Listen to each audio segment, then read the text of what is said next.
আচ্ছা, তুই কি সত্যি সত্যি রিফাতকে ছাকা টাকা দিয়ে কি আবার টাকাওয়ালা কাউকে বিয়ে করবি নাকি? দোটানার ভিতরে আছি। রবিন যে পাগল, আমাকে এত ভালোবাসে, কখন যে কি দুর্ঘটনা ঘটিয়ে ফেলে।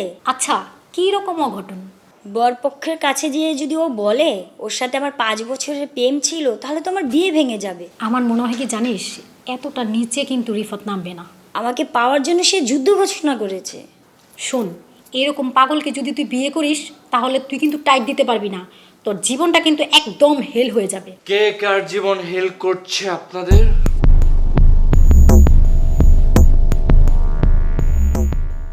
এই, তোমরা দুজন গলার মধ্যে এটা কি ঝুলিয়েছো? পাগল টাগল হয়ে গেছো নাকি? না ভাবি, আজকে আমরা যুদ্ধের ময়দানে নেমেছি। জল কামানের বিপরীতে জল কামান। তোমার বান্ধবীকে বলো যুদ্ধের প্রিপারেশন নিতে। রিফাত, তুমিও কি রবিন ভাইয়ের মতন আমার সাথে যুদ্ধ করবা নাকি? জাতিসংঘের নিয়ম যারা অমান্য করবে তাদের বিরুদ্ধে আমাদের যুদ্ধ চলবে।